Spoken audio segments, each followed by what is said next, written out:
on the government shutdown and to take your questions. I'm Ernie Manous. And I'm Celestia Sherman. We'll also continue the discussion of how Houston's rising homeless rate is affecting local organizations trying to support people through housing instability and what solutions are needed. And I'm Frank Billingsley. Plus, we want to hear from you. What are your thoughts, questions, or concerns? Give us a call or text us at 713-440-8870 or email us at talk@hellohouston.org. You can also watch us on YouTube by going to houstonpublicmedia.org and clicking the big orange banner.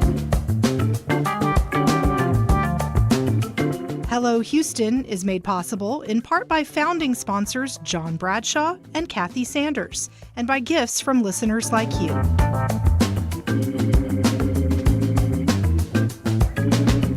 Live from NPR News in Washington, I'm Windsor Johnston. It's day 2 of a government shutdown with no deal in sight.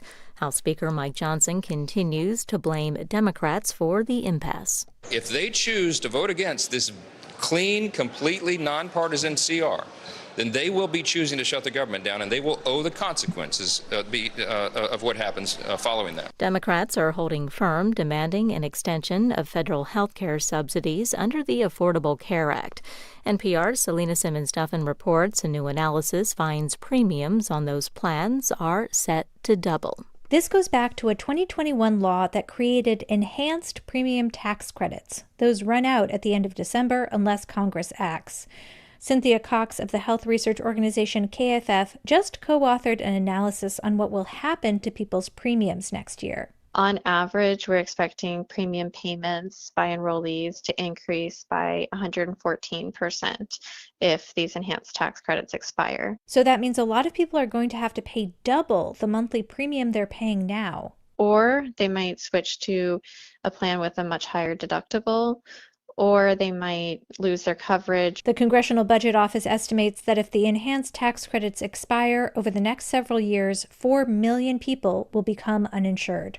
Selena Simmons-Duffin, NPR News, Washington. Authorities in the United Kingdom have arrested 2 more suspects in an attack on a synagogue in Manchester today that left 2 people dead and 3 in serious condition. Police say the suspect drove a car into the building and began stabbing people. That suspect was shot dead by police. The attack, which authorities call an act of terrorism, came on Yom Kippur, the holiest day of the Jewish year. President Trump held talks with the leader of Qatar today. The call came just days after Trump put forth a U.S. proposal to end the war in Gaza. NPR's Aya Betrawi reports. President Trump's call with Sheikh Tamim bin Hamad Al Thani comes 2 days after Qatari mediators submitted the president's proposed peace plan to Hamas negotiators in Doha.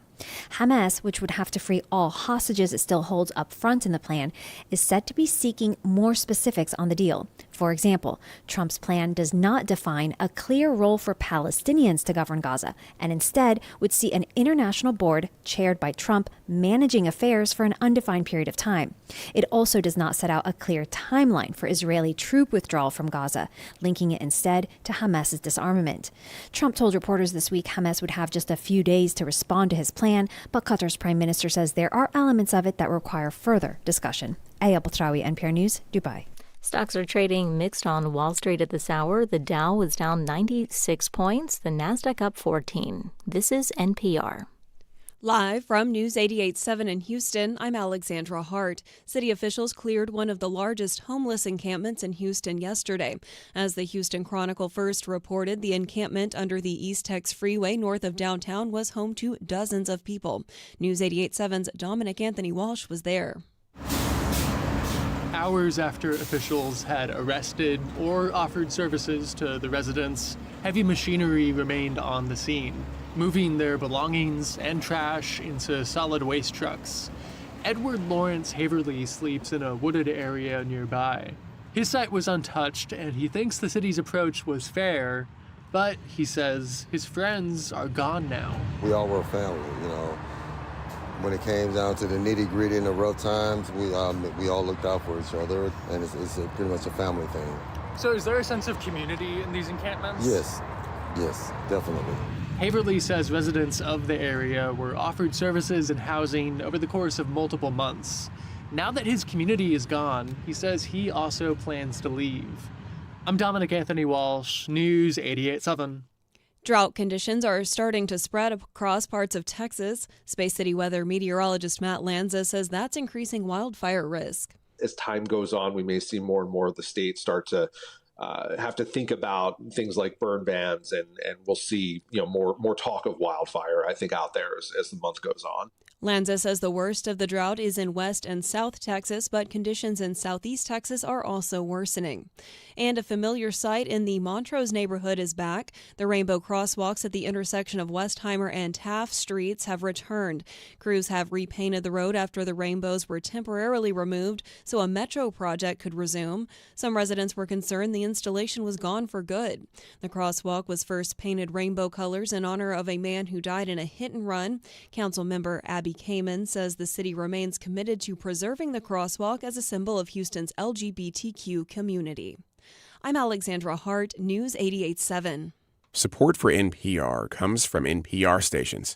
Other contributors include Made in Cookware. Made in Cookware is crafted by chefs for use in restaurants and home kitchens around the world. Their cookware can be found at madeincookware.com. This is NPR.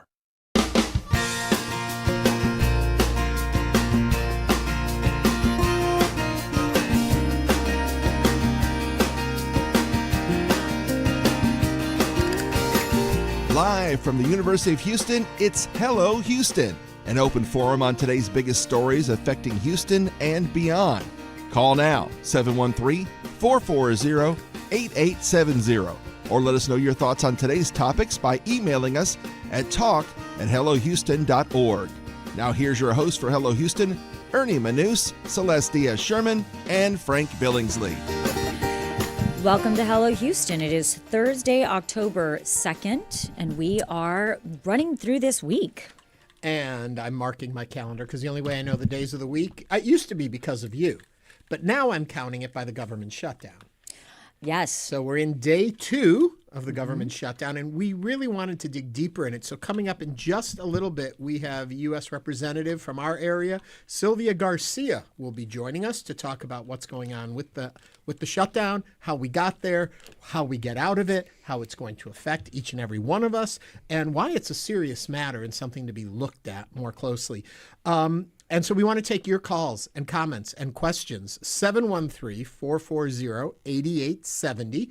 You can also, over at our YouTube channel, you can go there and leave a comment in the comments section. I paused there for a minute because I thought Celeste is going to want to jump in here and say the newest way you can reach us is through texting? It's through our website. Oh, through Just our go website. to HoustonPublicMedia.org. Sorry, you teed that up, and I wasn't sure where we were going with it. I often don't know where we're going either.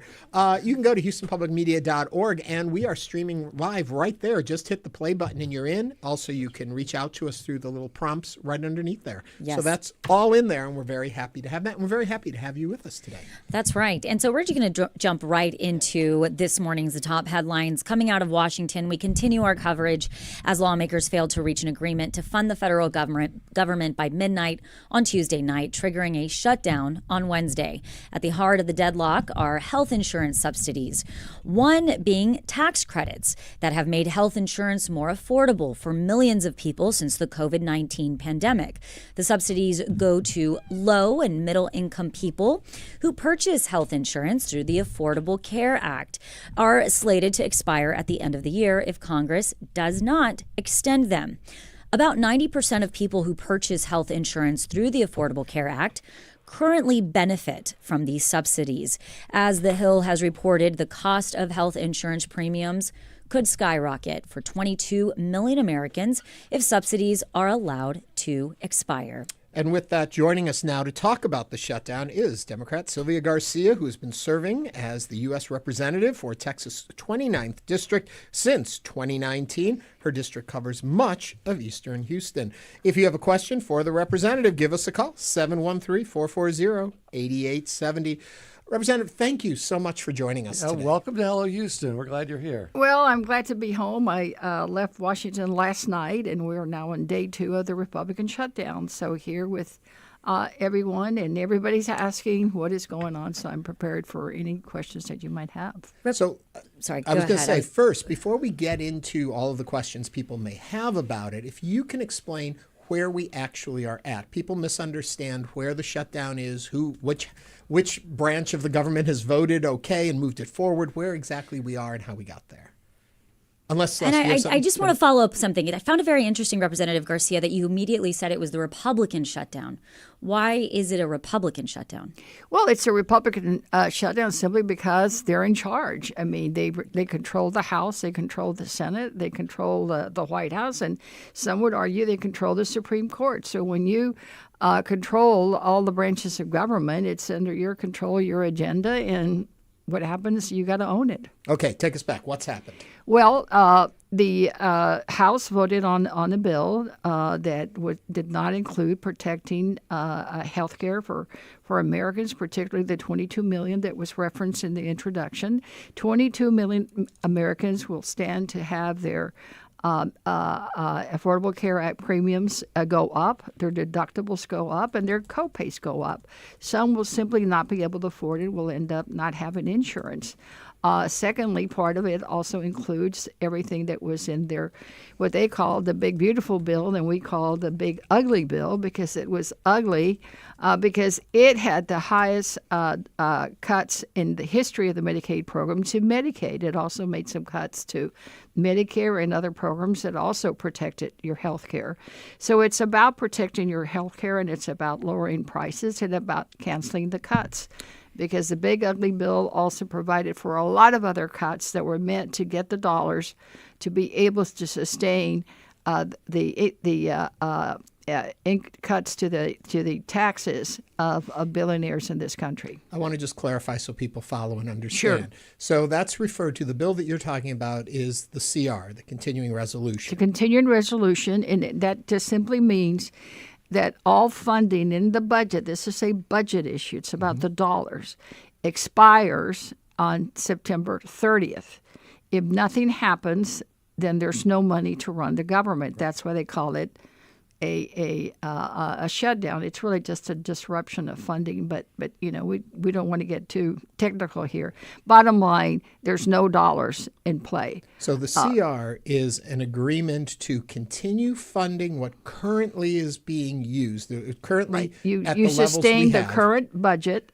You just to give say you we'll more extend time. it to give us more time to negotiate, more time to discuss, whatever it is. It's really just kicking the can down the road. You don't want to decide today. It's kind of like getting an extension. But in addition to it just being continuing the funding in the moment, Democrats wanted some additional understandings put into the CR to agree to it. Is that correct? That's correct. And it's the same things that we've been talking about since March. In March is when we kicked the can down the road and said we'll discuss it before the end of the budget.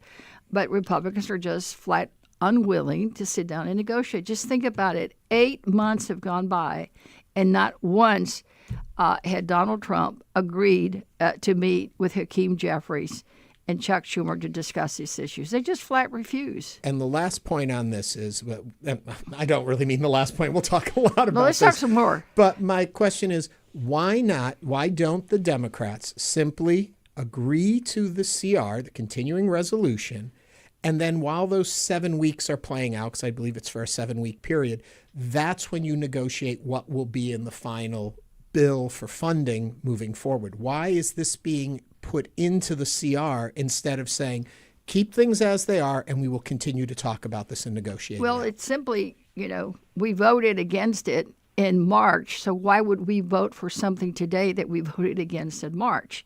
Because, again, they don't want to discuss protecting health care, lowering prices, and cutting the cuts.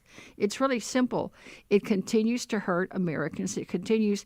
22 million people will lose these premium credits. 22 million. People will go from paying, maybe $200 in for their insurance to having to pay $600 or $1,000. It really will hurt people, not to mention, again, some of the cuts that are already in there because of the big ugly bill. People might lose their food stamps. We know there's enough money there through October, just like employees are paid through October. But after that, what's going to happen? Mm-hmm. People need to know that they can depend on us. And we should not leave people there out on their own on the streets. It's really pure and simple. You know, to Ernie's point, and you're bringing up March, didn't Chuck Schumer catch a lot of heat for his agreements back then? He said, okay, we'll kick this can down the road. And then the Republicans didn't come up to the plate like they said they would. Well, and that's the second reason is that if they haven't really sat down to negotiate and have refused to negotiate with you for 8 months, what makes you think that if we do this extension for 6 weeks that they really are? Right. So you don't trust them? No, we don't trust them. I mean, would you? Schumer, our leaders, Hakeem Jeffries and Chuck Schumer, go to a meeting. Nothing really happens. All that happens is they put up this horrible racist meme of Hakeem Jeffries with a sombrero and a mustache with mariachi music in the background and Chuck Schumer saying some really ugly things about Democrats, all on AI. How can we take that seriously? So that's even worse than juvenile behavior. So it's really difficult to work with a party that, A, we're out of town. We were there. Votes were scheduled for Monday and Tuesday. They canceled them and said, oh, no, we're not coming back until the Senate does something. Well, what if the Senate had done something Monday? They would have been asleep at the wheel. They wouldn't have been there. We were there, willing, ready, and able to fight to protect health care for all Americans. To that point, the Washington Post came out with an article today, Mark Thiessen. The headline is Democrats shut down the government to protect COVID spending, not Obamacare, that there was the American Rescue Plan tax credits from Biden's 2023. And those are the ones that are going to expire January 1st, and that this is much about trying to protect that than it is health care. Is that article that came out completely false? No, that's a surprise to me. I've never heard anyone make that argument. This is about the Affordable Care Act. Yeah. That's why tax I asked, credits, because it's so which, by the way, have broad support from employers, people who have the program. I mean, it's going to impact 22 million Americans. That's more than half of the people, including me. Most people think members of Congress have the Cadillac plan that the taxpayers pay for. That's another myth.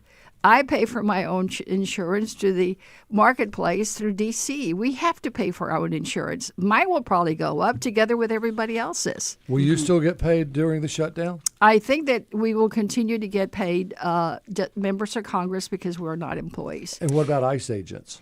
It depends on the president has not laid out yet the guidance on what agencies will be doing.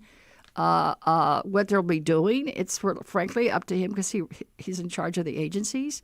So I think he's probably going to furlough some people, and he may keep some on payroll. It's up to everybody. Like I decide what happens to my office. Every member of Congress, because we're sort of our own employer. So like I'm not furloughing anybody. It everybody does get paid through the end of this month because we're paid monthly, and they already got paid. So everyone's okay through October. It's November that's the real question about what will happen.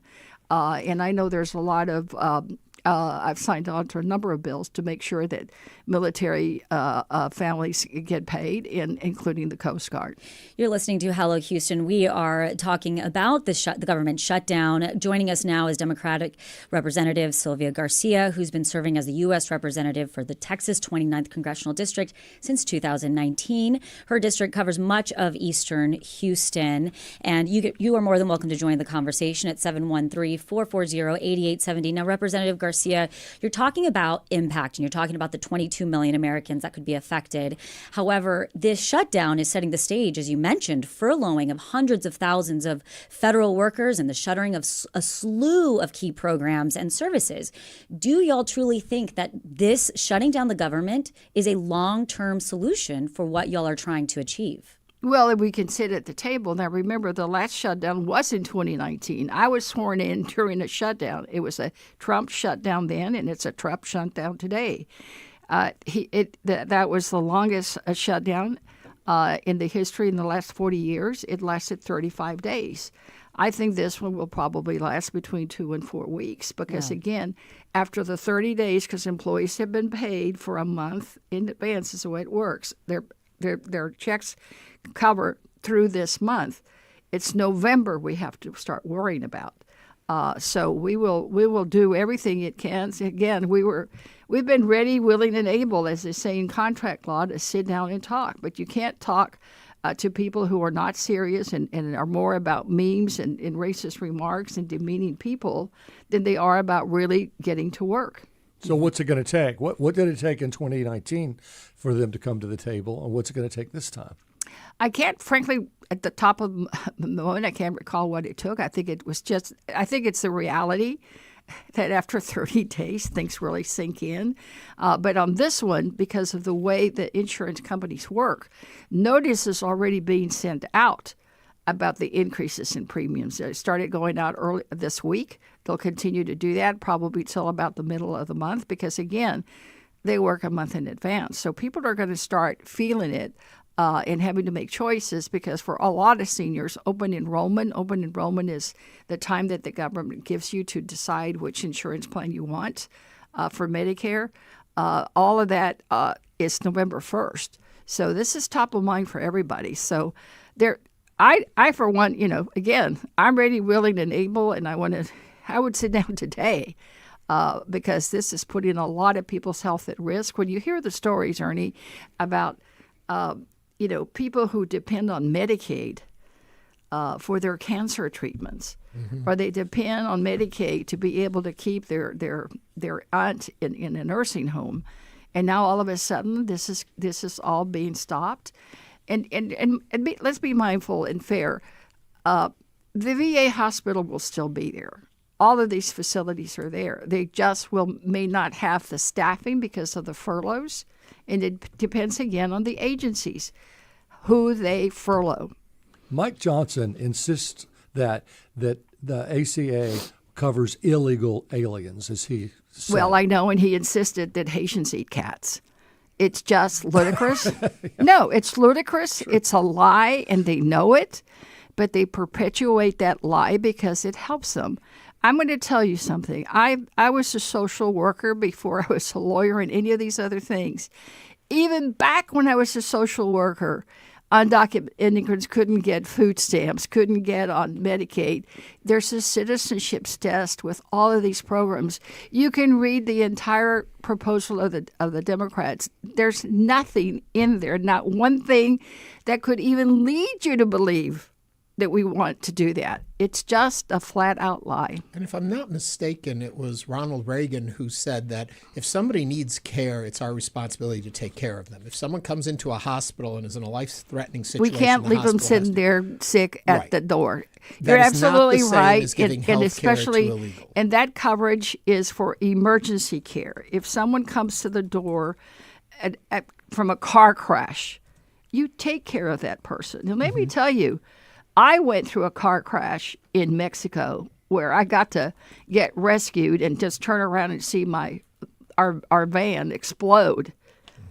The people there just came and rescued us. They took us to the hospital. Never once did they ask me if I was an American or a Mexican. That's because it's something we do for people as a human being. Right. You don't want them come in suffering and bleeding to death and just go, oh, no, by the way, are you really a citizen? Are you from Ukraine? I just wanted to clarify that because I think that gets put into the mix when Johnson says things like, oh, well, we're going to care for them. It's not the same thing as giving insurance. It is not. It is simply a humanitarian act done by care. Ronald Reagan put that in, if I'm not mistaken. Correct. I am also curious. So the House has voted. The House voted on the CR. Correct. Democrats voted against it. They Republicans control voted the House. for it, That's why I'm and saying so it's moved to the Senate. It's in the Senate right now, so people understand. The Senate that. has voted on it, I think, now twice. They have voted on the Republican proposal, and they have voted on the Democratic proposal, and they have voted both down. Right. I understand they're not going to take any votes, of course, today because it's a Jewish holiday. And I think they're going to go home and come back on Monday. And in the case of this, it needs 60 votes, so it can't just ride on party lines as it did in the House. It's got to have bipartisan support, Correct. And that's where part of the sticking point is now. Right. And so Johnson has said we're not going back to Johnson, the Speaker, until the Senate does something. So I don't know how long he plans to just keep us not at work in Washington. I just think it's shameful. We should be there so that if the Senate does something, we can immediately, because it's about protecting the health care of all Americans. You're listening to Hello Houston. We are speaking with Democratic Representative Sylvia Garcia. You can join the conversation at 713-440-8870. We do have Roberto from the Museum District on the line. Roberto, welcome to Hello Houston. What is your comment or question for Representative Garcia? Thank you. I am so disgusted with the Democrats and Republicans playing games. Now, you know, I'm a history teacher. From the founding of our country, even before the founding of our country, the Declaration of Independence, all that, every time compromise was involved. That's the solution, compromise. What do you want in particular? I don't know. Work it out. But I definitely think there should be term limits on representatives and senators. You get too cushiony, too comfortable in your positions. Oh, you argue very well. Most of you are lawyers. That's what you do. You argue. You take turns arguing. Now, I'm going to bring one thing up. We have very short memories. We go from one crisis to another. I still haven't gotten over the fact that it was covered up that our president, former President Biden, really has dementia of some type, obviously, by now. That's forgotten. The what do you call her? The lady from Haiti who spoke for Biden, she written a book, finally telling the truth. And also this, while you are bickering over basically trivia and making yourselves sound good, you take turns sounding good. But by the way, Biden did what Trump did. He started writing out executive orders too. So you don't improve by coming into office. You're when you get power, you're just as bad. Roberto, I'll let you know one more thing. I have to say it. While all this bickering is going on, there's still a Gaza genocide going on from our ally, quote unquote, Israel. Okay? Roberto, thank you for those comments. Representative, your reaction to anything Roberto said?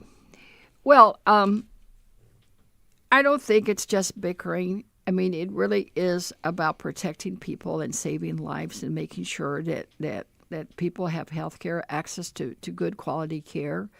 And if there's it's you're right, I am a lawyer, but to me it's not just about arguing. It is about saving those people's lives again. We've got a wonderful medical center. Even our medical center will lose millions and millions and millions of dollars of research.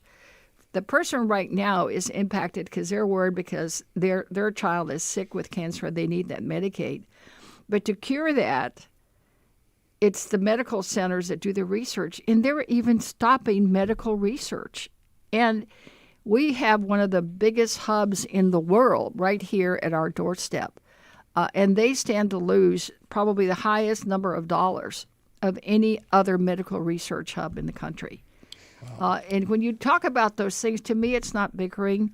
It is about making sure we take care of people. I tell people I'm a Matthew Democrat. I was raised Catholic and a Christian, and it is about taking care of the poor and the sick and the elderly and making sure that the least among us have what they need. It's about humanity. And I'm sorry, sir, I must disagree with you in part. Let me ask you this, shifting a little bit. You may have heard that ICE has said they will be at this next year's Super Bowl because Bad Bunny is going to be this halftime entertainment, and he's from Puerto Rico. He's an American citizen. He is very outspoken against the current administration. What's your take on that ICE is going to wait outside the stadium at the Super Bowl?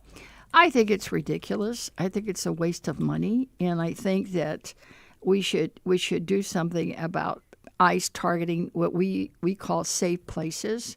Under this administration repealed that part by executive order, and we need to talk about executive orders because he said that. There's a regulation in immigration law that enforcement where you did not go to safe places. Schools, hospitals, churches, funerals, courthouses.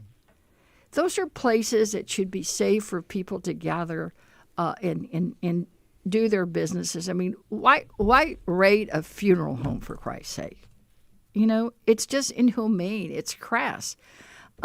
Targeting, Super Bowl, I think, would be very disruptive and create, frankly, an additional security nightmare for the host city because it then brings potentially protests and all that. I mean, why add that and put more people at risk as a target for any potential domestic terrorism or any other kind of violence? I think it's abhorrent. Well, while we're on this subject, you may have seen the display in the 2nd Ward, and I think your district covers at least part of the 2nd Ward. No, 2nd Ward is in the 18th. Is in the 18th? Mm-hmm.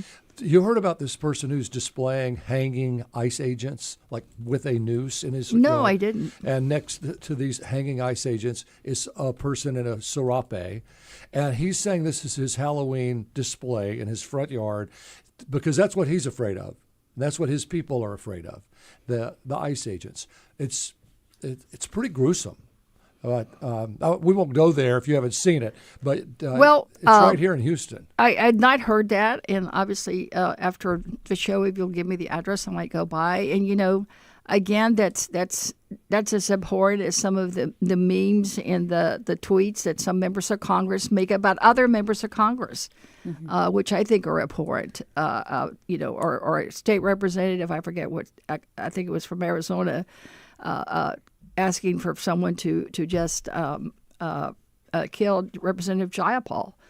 I mean, for whatever reason, and you can start trying to play the game of blaming someone, but the reality is there is just more violence and more violent rhetoric in this country that has been around now for the last 3 or 4 years that, frankly, I think are attributable to the rhetoric and the nonsense coming out of the White House. Representative Garcia, I do want to continue to talk about District 18 in a second, but I want to go back really quickly to the government shutdown. Okay.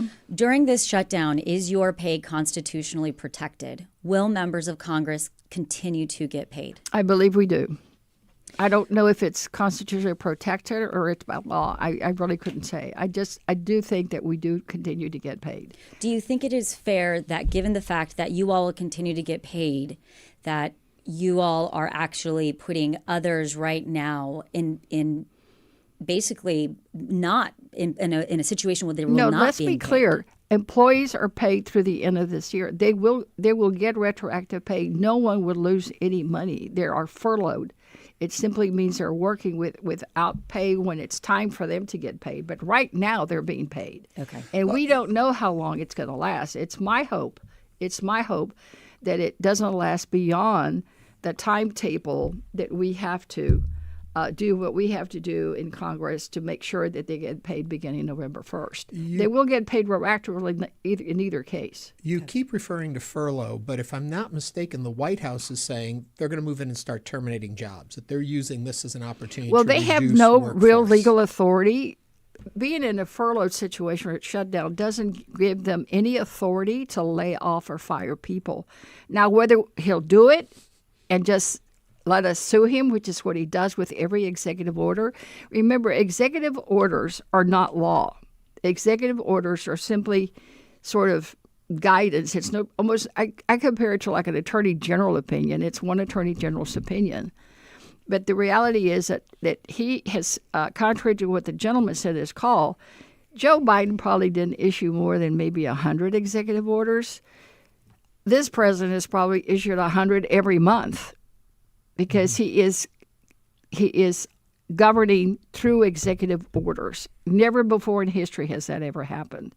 And people around him treat it as like a law until we go or someone else goes to court to say he can't do what he wants to do. If he terminates these jobs during this period, there will be lawsuits. There will be lawsuits. People are still losing their jobs during that time.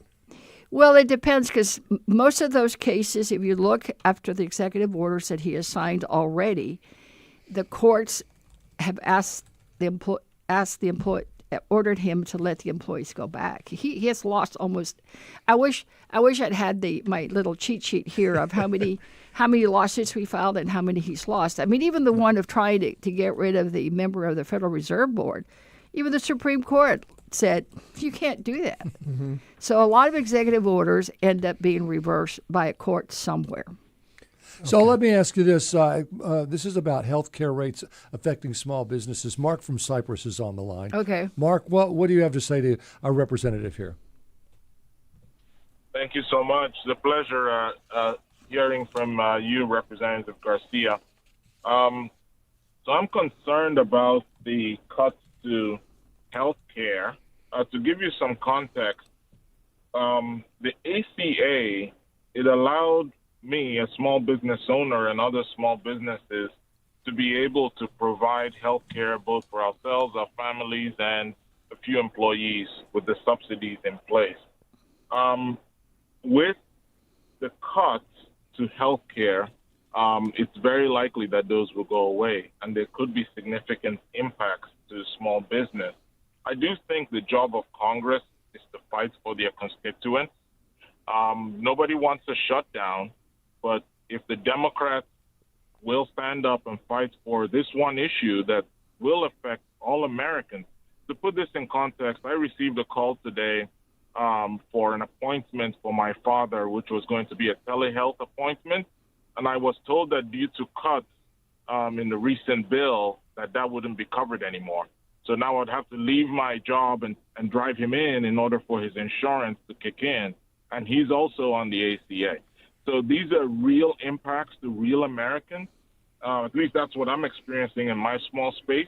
So my question, Representative Garcia, is speak on the potential impacts of not getting this healthcare subsidies back online for all Americans, and what the broader impact would be. I'm going to cut you right there to give our representative a chance to respond to it. But if in your answer you can also talk about how these cuts are going to affect, and the shutdown is going to affect all of us in our daily lives. Well, it does impact not just the individual who like myself that gets health care through the Affordable Care Act. A lot of employees, a lot of institutions, a lot of businesses all around us have coverage through the tax credits. If I'm not mistaken, I think for the first time I've gotten a letter from the Greater Houston Partnership asking us to renew the credits because, again, it impacts business. So if you have to pay for more insurance, that's going to increase the cost of whatever it is that company produces or whatever their business is. So it'll impact us indirectly as consumers.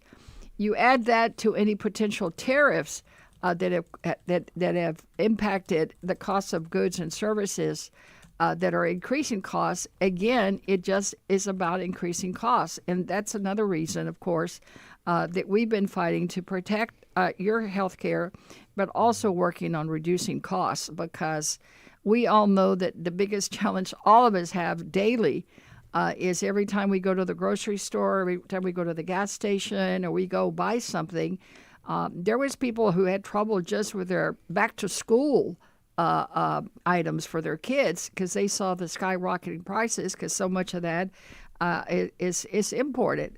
So, yes, it's about all of it, and it does impact all of us.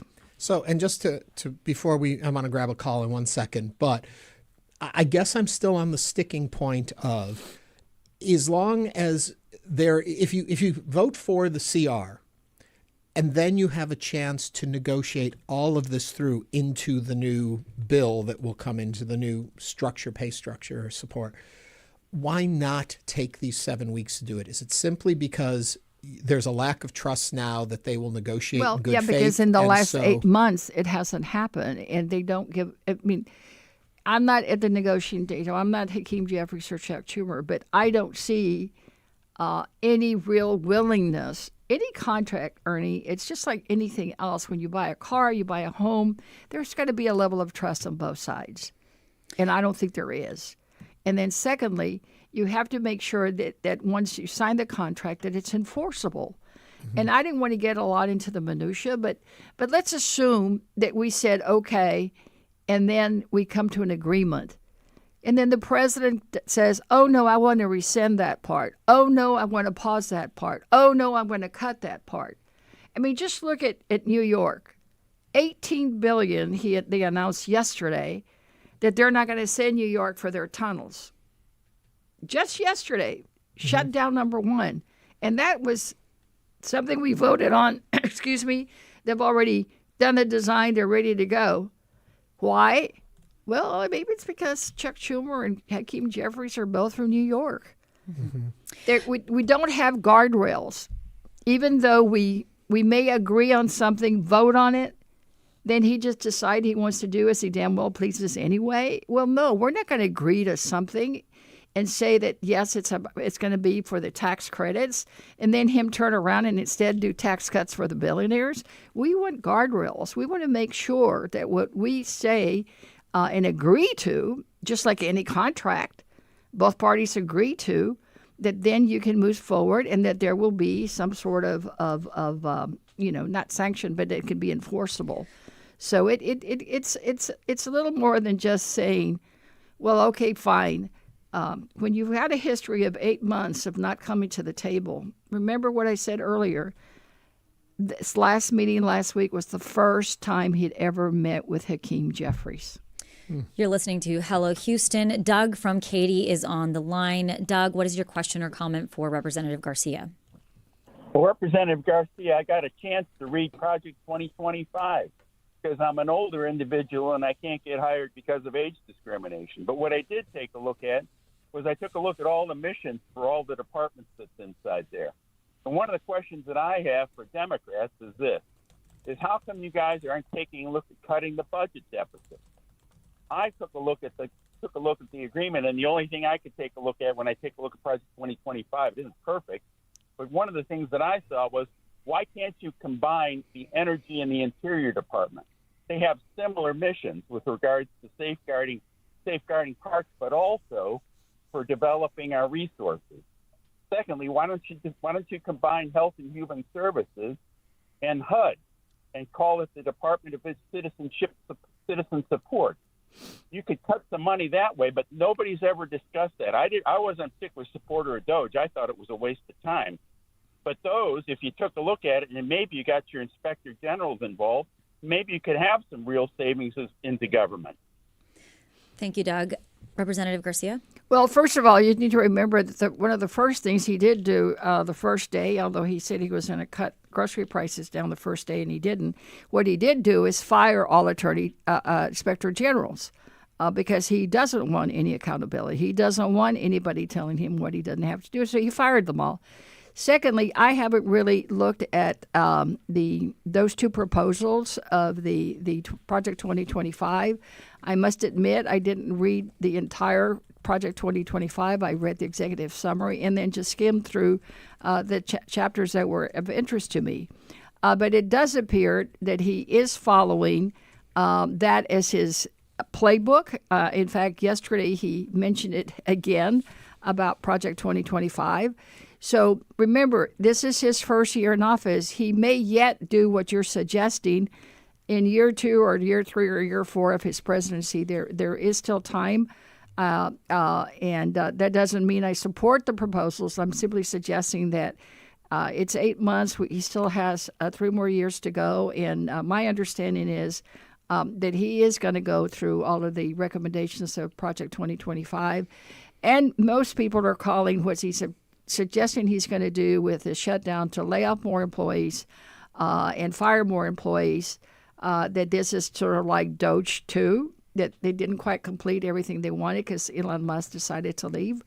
So instead, they're going to use this as the excuse to do more firings in the federal government. Representative Garcia, as Houston's only Hispanic member in the U.S. House, will the redistricting of District 18 have any effect on you as we head into the 2026 party primary? And you mean the only Hispanic in the Houston area? Yes. Okay. Yes. Because just to be clear, there are about as Houston's, it's almost 40 Latinos in Congress. Yes, but specifically Houston's only right. Hispanic. No, let's be perfectly clear. The letter that the Department of Justice sent to the governor when he said, I need you to look at these 4 districts, mine was on the list. Mm-hmm. Okay? Yep. So I was the target from day one. Also on the list was 18. Which is the district of the late Sylvester Turner. Correct. And then Al Green, who's currently in 9, and then Mark Vesey in Fort Worth. So I knew all along that my district was going to get reconfigured in some way. I never expected them to totally dismantle it and abolish the Latino Opportunity District that it currently is. They cut it up in 4, and what's left of the current district in the new map, which is in litigation, the trial started yesterday, that is about 30%. The other 70% went somewhere else, and they took that 70% comes all from 18. So it makes what was a majority in a opportunity district for Latinos sort of a mixed district. In the world of the legalese and all this, they call it a coalition district, which means it's almost like a third. Mm-hmm. So that's where, if the new maps are adopted, and the trial started yesterday, the trial shall probably be about, I'm guessing, a week to 10 days. If they uphold the maps, I will be running in that district. I'm already making plans and already announced that I will run for my 29. And we'll see where that goes. We will. U.S. Representative Sylvia Garcia of Texas's 29th Congressional District. Representative Garcia, thank you for joining us today. This is it? I was ready for more. We're just getting started. I will. Anytime you, it's sad to know that I'm here because it's a shutdown, but it does give me an opportunity to visit the district, and I do want that address, and I'll be back anytime y'all need me. Thank you. Thank you very much. Coming up on Hello Houston, we'll talk about how Houston's rising homeless rate is affecting local charities. This is News 88.7. With federal support gone, Houston Public Media needs a stronger foundation for the future. The Houston Public Media Resiliency Fund is our response to ensure this service remains strong, stable, and community-powered. Your gift today helps us stay on the air tomorrow and the day after that. Give now to the Resiliency Fund at houstonpublicmedia.org/donate or call 800-364-8300. Support comes from Houston Grand Opera, opening the season with the return of Gershwin's Porgy and Bess, with a score that blends jazz, spirituals, blues, and classical music into songs like Summertime. Season subscriptions and more at hgo.org. Support comes from St. John's College in Santa Fe, offering a great books education with a January start, allowing early high school grads and those taking a gap semester to be sophomores by fall. St. John's College. More at sjc.edu.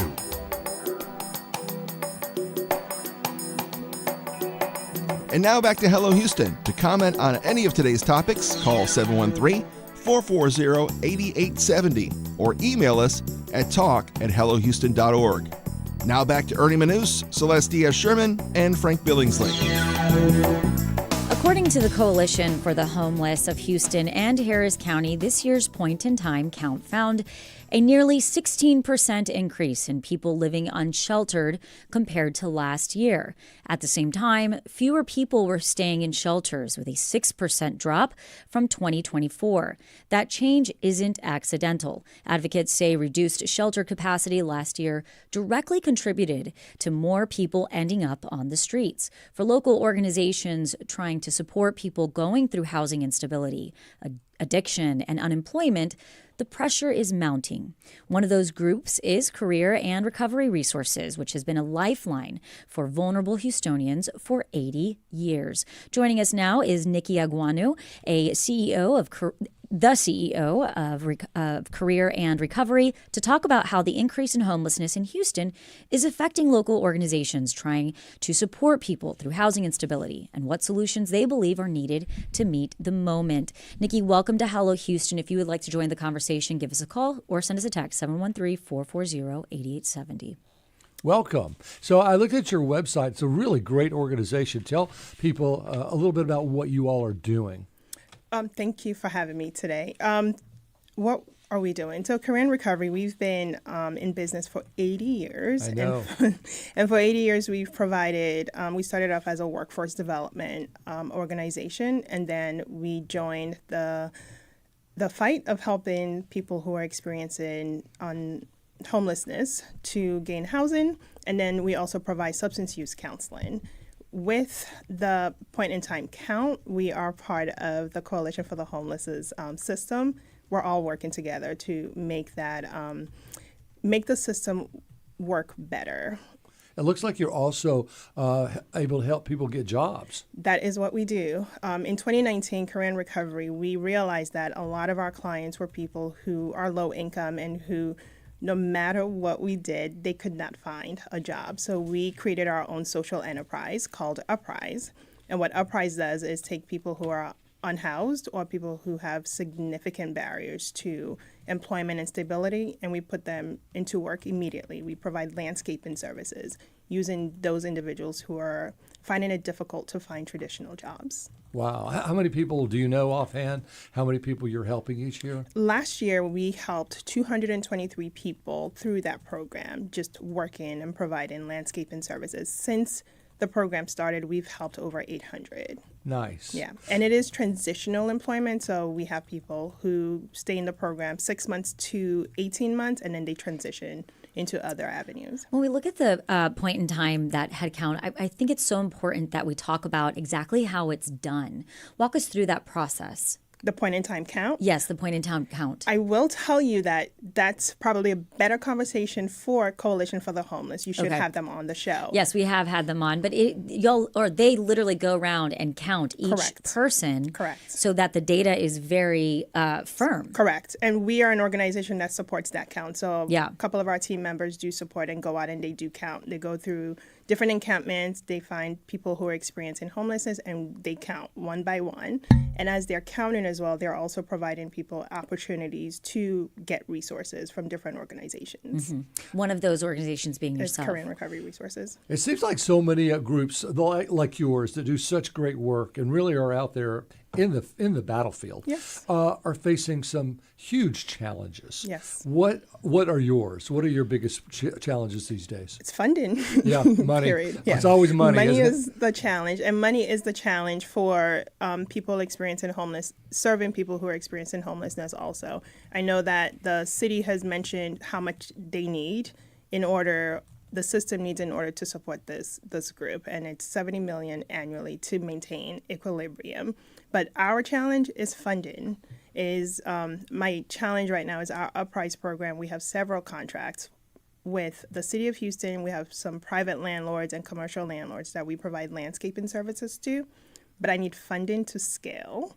I do have people who are experiencing homelessness and people who need jobs, but I don't have the vehicles or equipment to scale up. So that is my challenge at the moment. I want to take you a little broader in this whole discussion. And I'm curious, as you help individuals who are experiencing homelessness and get them hopefully up and out on their own, the system keeps to keep feeding more in. And that it's not you get this group situated, there's a new group coming. How do we systemically fix this flow into homelessness at this point? And is that possible, or is this just something we have to learn to deal with as a regular part of our communities, is that there will always be homeless? Well, the thought of making it a regular part of our community, I don't think, no. That makes me really sad. I know hope it's not. sad, but I'm trying to figure the reality I don't think so. Here.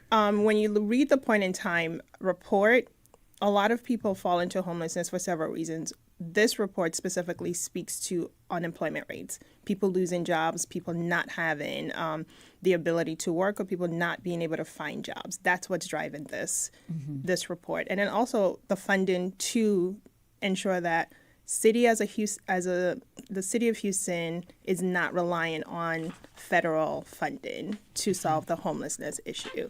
So I think once we're able to sort out funding for the system here at home, we will get better results. So, but just to go on the one word you just said, solve the homelessness problem. And my question is, can it ever truly be solved? That's where I just don't see how we do that. I believe that if the system, all of us together, it cannot be one person. My belief is you need the employment piece, you need the mental health piece, you need a system like the Coalition for the Homeless, and you need the city. All of us working together, I do think that we could get very close to solving. So, the Nikki, issue. Speaking of the city, Houston officials recently cleared a homeless encampment under US 59 under John Mittmeyer's homeless initiative. Correct. Do you feel, given the fact that you're talking about partnering with the city, how is this affecting the career and recovery? What we have seen, how we're impacted is we do see an influx of people who are needing jobs. That is what we see. So when an encampment clears out, they come in looking for resources. And when that happens, what Career and Recovery tries to do is just connect them to resources. Some people need food. We have a partnership with the Houston Food Bank, and then connect them with the Beacon or Salvation Army so that they can get into the system and then help them find opportunities to work. I know you help people that have substance problems. We do. What about mental health and even physical health? Are you able to help them or at least guide them? Yes. So we work with all of the system providers. So Harris Health is one that we work very close with. So we do connect people for mental health services. And then if they need substance use counseling, we provide that. We also provide anger management therapy at our location. So we are able to connect them with the resources that they need through our partnerships. Well, as Ernie said, you get one group sort of situated. Yeah. What is the return rate? Like it's like, oh well, Frank's back. So we just celebrated we're celebrating our 80th year this year, and Right. we had a breakfast launching our 80th year celebration. And I talked about one of our staff members who's been with us for 30-something years. She's been at Career and Recovery for 30-something years, and she sits at the front desk, and she knows every client that walks in, and she exactly that. Oh, Frank's back. The return rate is anywhere between 40 and 50%, depending on the person's level of instability. It's not just one thing. A lot of the clients have several issues that needs to be resolved in order to solve their homelessness issues. But can you get them there though? Yes, as long as they keep showing up, the door stays open, and they know that. As long as you keep showing up, we can get them there. But there are steps to it. It's not a instant thing that we can resolve. And I know we're short on time, and so this question is probably very unfair, but you mentioned 80 years in existence. Are we looking at this problem somehow the wrong way? And that there's some new novel approach we haven't tried, we could try? Anything you see out there that gives you hope that maybe that's the right direction? That's actually a great question. I believe that Career and Recovery's workforce development program is a big solution for this. People just want to work. If you give them income and then provide the resources and the support they need for more than 90 days, at least 6 months to 2 years, that is a solution. What drives people into this is really not being able to have income to get themselves stable. Well said. Nkechi Agwuenu is the CEO of Career and Recovery. Nikki, thank you for joining us today on Hello Houston. Thank you so much. Coming up on Hello Houston, we'll continue diving into the top stories of the day. Stay with us for the second hour of Hello Houston.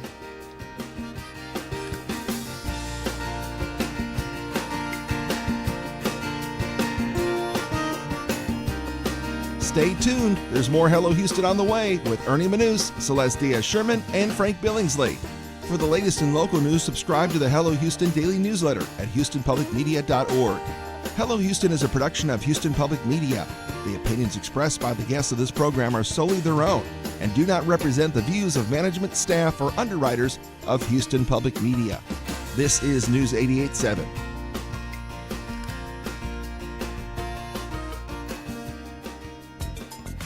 Support for Houston Public Media comes from St. John's College, a great books college, offering a January freshman program allowing students to be a sophomore by fall at the Rocky Mountain campus in Santa Fe, New Mexico. More at sjc.edu.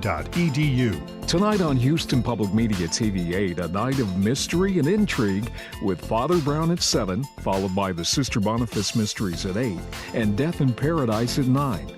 Tonight on Houston Public Media TV8. Support for Houston Public Media comes from Bayou City Art Festival, October 10th through 12th in Memorial Park, an outdoor gallery with over 200 artists, entertainment, and food. Tickets at BayouCityArtFestival.com. Sunny today, high getting up to about 92. Right now it's 87. This is your NPR station. KUHF, Houston News 88.7, a service of the University of Houston. It's 12 o'clock. Just ahead on this hour of Hello Houston, Montrose's iconic rainbow crosswalks are being restored after a temporary removal due to construction. We'll discuss this and more on today's top stories. I'm Frank Billingsley. And I'm Celeste Diaz-Sherman. We'll also have our current obsessions, our weekly rundown of things that are currently taking over all of our free time. And we want to hear from you.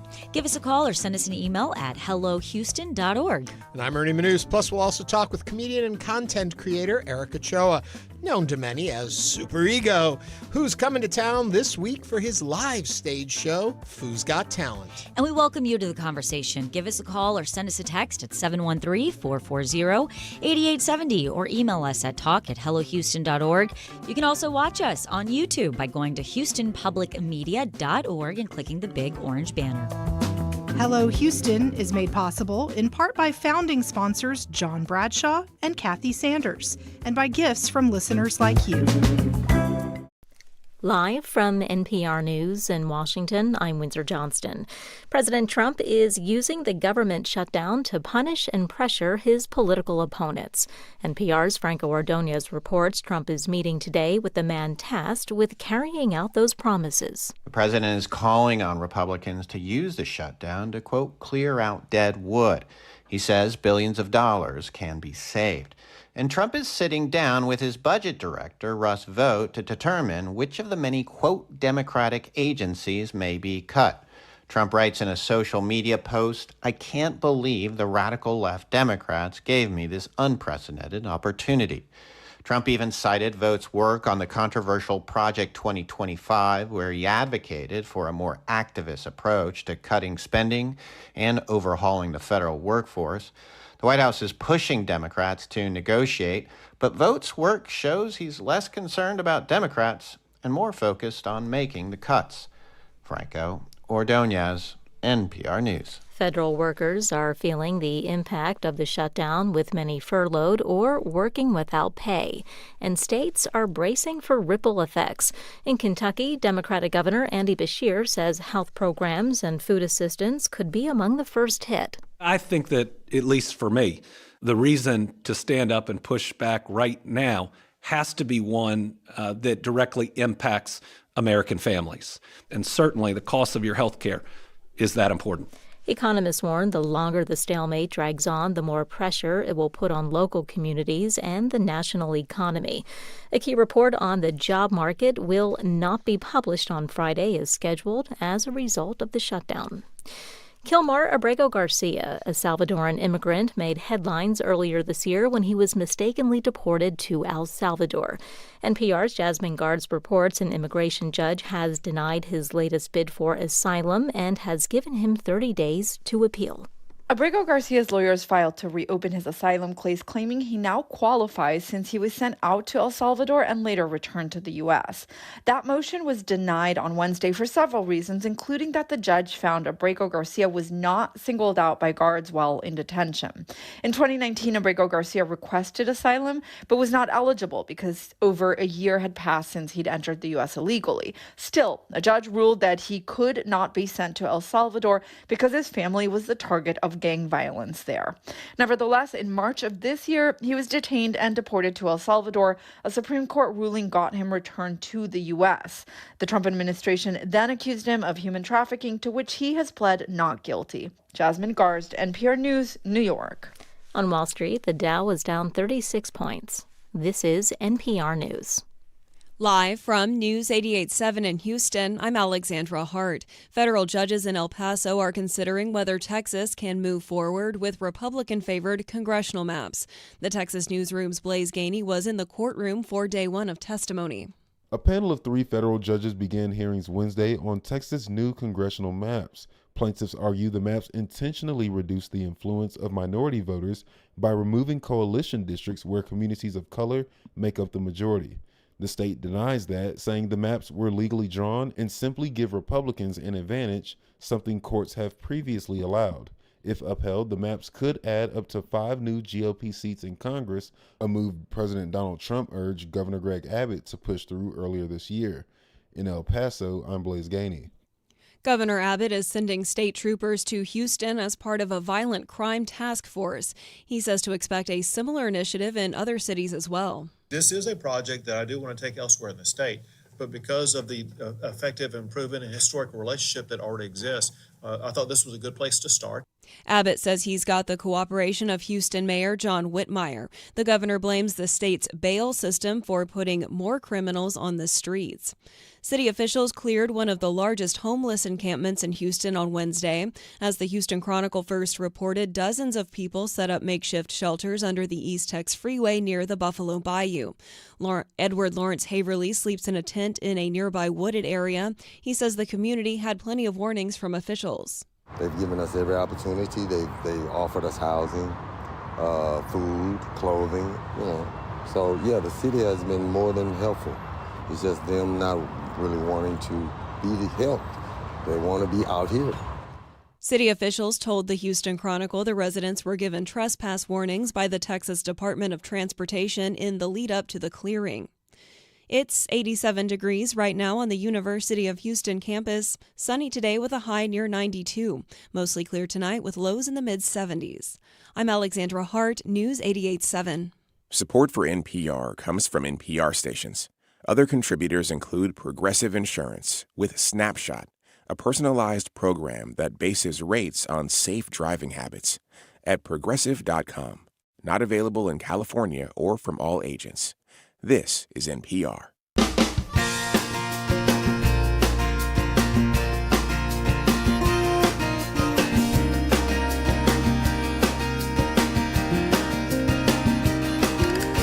Live from Houston Public Media and News 88.7, it's Hello Houston, an open forum on today's biggest stories affecting Houston and beyond. Call now, 713-440-8870, or let us know your thoughts on today's topics by emailing us at talk@hellohouston.org. And now, Hello Houston with Ernie Manous, Celeste Diaz-Sherman, and Frank Billingsley. We're back. We are a very full first hour. We had U.S. Representative Sylvia Garcia on, and a great opportunity for folks to call in and ask their questions. She really enjoyed being here. She likes that opportunity to engage, so we want to have her back on. And when we do, make sure you send in your questions or call in or get into that conversation. It's a great opportunity to be able to talk to our elected officials and really be part of that conversation. And tomorrow, Congressman Dan Crenshaw will be on Houston Matters right at 9 o'clock. So you can I'm guessing he'll have a different point of view on the shutdown than Sylvia Garcia. Well, Alex Garza on YouTube, one of our faithful YouTubers, said I'll have to re-listen to the interview, but I didn't hear how the Democrats are going to bring the shutdown to an end.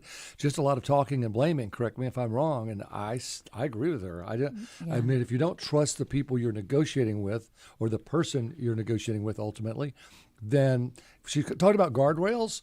So yeah. What guardrails are there? There is, and I hate to talk when I don't know all the information, but I do anyway. There is a senator who is talking about trying to negotiate through, because as we established, this is really now sitting with the U.S. Senate right now about getting this resolved. And in the U.S. Senate, the representative, the senator, was saying they want a guarantee of what will be discussed and when it will be discussed, as opposed to just saying, oh, we'll negotiate that once the government's back up. He wants really it to be laid out. And he said he's talked to about 10 Republican senators who are all on the same page as him and would support that, really putting together a real schedule of how we address these issues and when we address them, understanding we can't move forward right now in this situation, because it does seem like a stalemate. And if both sides just pull into the corners, nothing gets done. There has to be negotiation. There has to be, but you got to have a good faith negotiator. Good faith. To Yeah, negotiate. that's key. I also understand, they have representatives that are going to sit and, try to go through this negotiation. And I wonder what the conversations go on between parties as to what their messaging is and how, if there is within party conversations around, we really need to come to a conclusion. Yeah. Well, we will find out. I have known Representative Garcia for a very long time. She began her public career about the same time I came here into television. So, of course, our paths have crossed many, many times. And we were talking one time, I think it was during the COVID era, and I actually said to her, outside of what we see in the media, do you meet with do you have friends on the other side of the aisle? Do you go out and talk and go to dinners together? Because there's only so many of you. And you're in this club together. Do you interact? And if I'm remembering correctly, her response was more of, we used to more than we do now. Yeah. And now those lines are even drawn socially. They don't engage, and they have to. Well, I remember during the COVID times, House of Cards, that Netflix show came out, and I remember so many people were like, it was a thriller, and you asked yourself, is this really the way it is? I mean, the conversations and the negotiating, and now that show fell off the map for many other reasons. But my favorite thing about House of Cards, and I always say this to people, when it came out in the first season, the concern of these elected officials, because there was a concern that it was going to come out that one of them didn't tell the truth about something. And I think now when you watch that first season, it's so quaint. No longer is that a driving problem in our political. Now, granted, it had to do with maybe killing someone. And so, of course, a little more severe. Yeah. But still, how quaint that kind of political intrigue was, and how they had to worry about how they were seen and their stature in the community as someone who was a leader and a fighter for truth. And anyway, I'm just compromise is gone. I think I've told you before, I was an intern for my Republican congressman back when I was 20, I think. It was a summer, between college years, and Jimmy Carter was in charge, and the Democrats were in charge, and I was with the Republican congressman. And when you're the party out of power, it stinks. Oh yeah. I mean, you're lucky if anybody on the other side will take your phone call, and that was 40 years ago. So it's tough. The only thing they really can do is in the Senate, where you have to have those 60 votes. So they have a little power there to say, we're not going to do this. They didn't really exercise it in March, and they got blasted for it, and now they're exercising it now. So if there's an end to it, I don't know what it's going to be. It's going to take somebody saying, okay. And she made another great point about that, is no matter what is negotiated at this level, does the White House then support it? Does the White House agree to it, or do they say yes and then pull back on funding and cutting things out? Yeah, it's when I was younger, I always thought it'd kind of be fun to be an elected official. I don't think so anymore. No, not at all. I don't think it's one I'd want to do. Just quick weather note. It's getting a little more humid out there, which means there's a little better chance for a shower as we move into the weekend, but nothing that's going to wreck your weekend. So we were talking yesterday about the Greek Fest, and that is an outdoor festival. Should people be worried? Opa. Yes. That wasn't an answer to my question. They don't have to worry. You should be a politician. They do not have to worry. But coming up on Hello Houston, we are going to be talking with a comedian who has a show this weekend, and Ernie's going to tell us a little bit more about that. But before we jump into our first headline, we are tracking a developing story this afternoon. Officials say there's been an explosion at a building that's under construction downtown, just a block from Dyken Park. There are reports of a number of injuries involving construction workers. Emergency responders are on the scene at Texas and Austin this hour. We have a reporter headed to the scene at the moment, and we'll have more details as soon as we get to them. Jumping into the first headline. Well, before we even get to the first headline, I just want to say yesterday we had a very engaged conversation. We were talking about what happened with the military meeting of generals and admirals, and we had a lot of interaction with that. We had a phone call, and I just want to clarify, one of the callers said something that we want to just be on the record as making sure people understand it, that Donald Trump was referred to as a convicted sex offender. He is not a convicted sex offender. What we assumed the caller was referring to is in 2023, a jury in a civil case found Donald Trump liable for sexual abuse in the case brought by E. Jean Carroll. And I think that was a civil case, not a legal case. And we just want to be clear, not that it was something we said, but a caller said it, and we just want to fact check it, make sure we're all on the same page there. Now, let's see what trouble we can get into now. On to the headlines of the day. Thank you, Ernie. Governor Greg Abbott was in Houston on Wednesday and made a major announcement, flanked by DPS officials and victims advocates. He said DPS officers, Texas Rangers, and local law enforcement will be part of a new state-appointed task force aimed at reducing repeat violent offenders across Harris County. The city of Houston and Harris County have already reduced crime rates. Violent crime in Houston is down about 22% compared to last year. Murders are also down. But citizens in this area remain concerned about crime. It comes about 2 years after Houston Mayor and then State Senator John Whitmire vowed the move to deploy state troopers in the area would chip away at the city's crime rate and supply new resources for the effort. The Texas Department of Public Safety will also deploy helicopters and special agents in the initiative. Houston can be the national model for public safety in America's largest cities. That is what Governor Abbott said on Wednesday.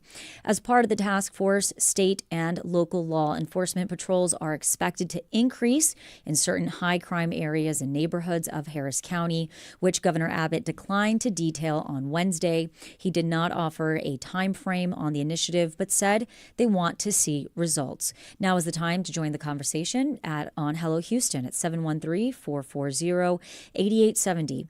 What do you think of the governor's new task force? Is this a preventative move so the National Guard won't come? Again, 713-440-8870. Yeah, right. Your very last statement was the part that first rang to me when I heard all of this, that are they making this preventative movement so we don't become a next city that gets federal troops sent in by the president? It's a Republican governor doing this and laying it out so that we don't.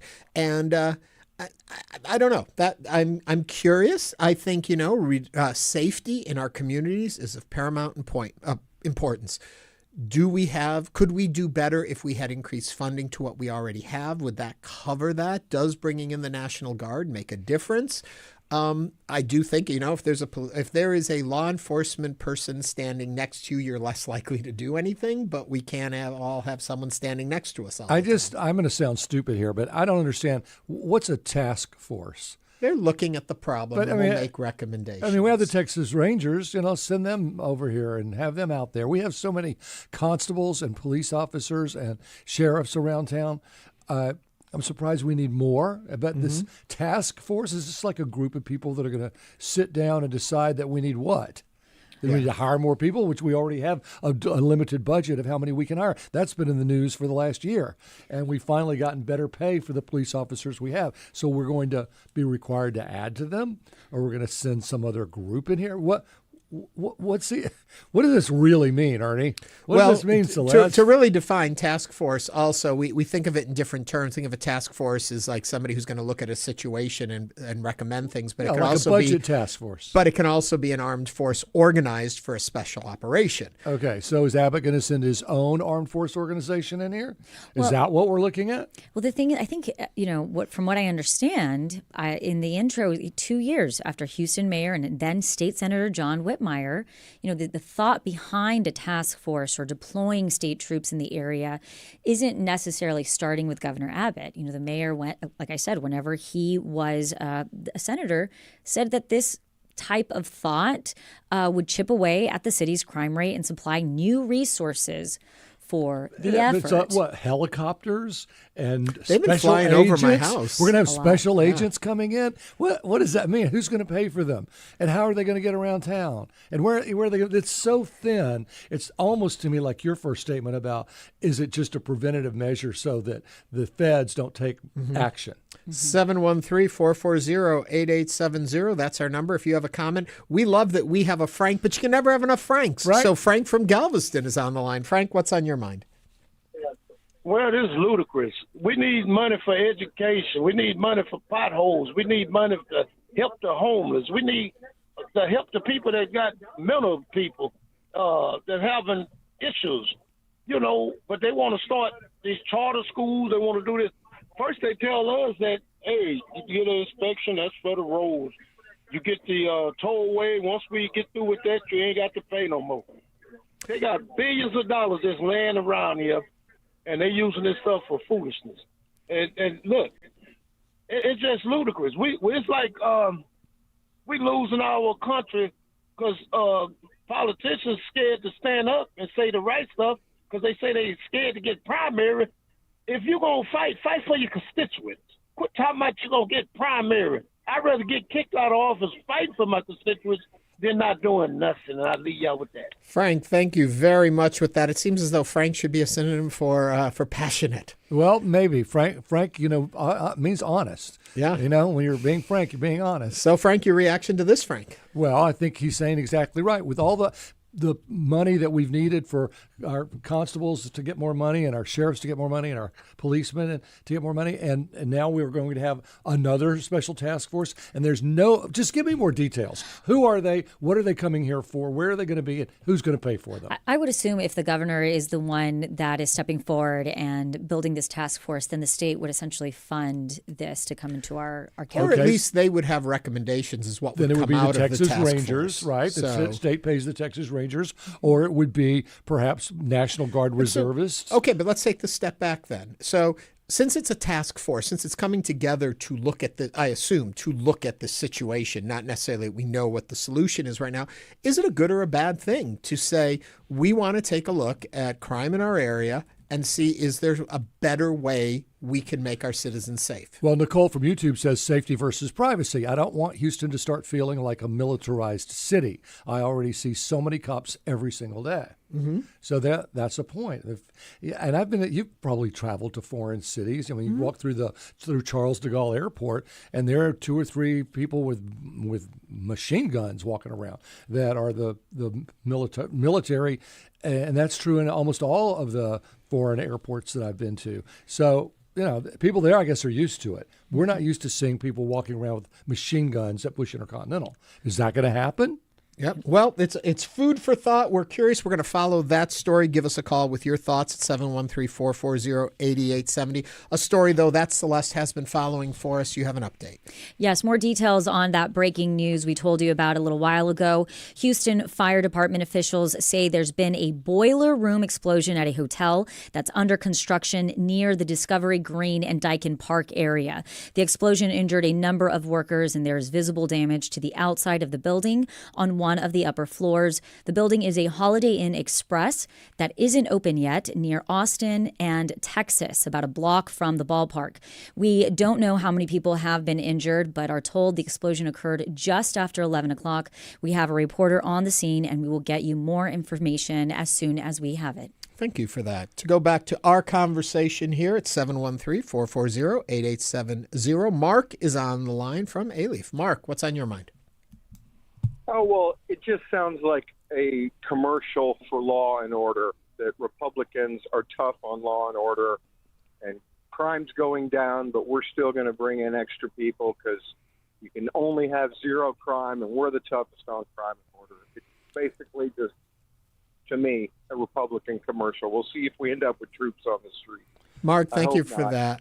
As the statistician, I think to myself, he made a really great point there. So if they put up from a few years ago, they can put up the crime rate, and then they'll say there was this task force, and then they'll put up the new crime rate and say, see, it worked, when we already see that the trend is going down. Now, I do want to just throw this out there. I know from my personal experience here in Houston, where I have had a very small level of, crime, where my car got broken into, and it was a horrendous feeling, and it got broken into at Memorial Park, and I was running around, it was already dark, around 9 o'clock, and about 6 other cars got broken into. And I called the dispatch, and I was met with, sorry, there's not really much we can do. And I felt very vulnerable in that moment because it looked very scary. I felt very exposed. And then to be told in my city, well, we're not really sure if we're going to get to you. And so I think that there are some people that have experienced crime in this city where they say, we need more support. And as we look to our law enforcement, we know that pay has been an issue. We understand that, it's been tough to recruit law enforcement. So I'm not completely disarray about over this task force, because to a certain extent, as somebody who has been left out there, and I understand this was a very small crime. I remember the police did not show up to my house. They stole my keys. They took everything. And the police finally showed up at 2 a.m. My husband was out of the country at the time. And it was a very horrible feeling to feel like, well, we don't know if we're going to get to you. Well, there's no question that it would be nice to have a cop on every street, right? Yeah. But what are the details of this planned task force? I think that's what we need, are the details. Yeah. We have a phone call from Diane from Spring. Diane, welcome to Hello Houston. What is your thought on all of this? Hi. I was calling because you had asked what a task force is and how it's different.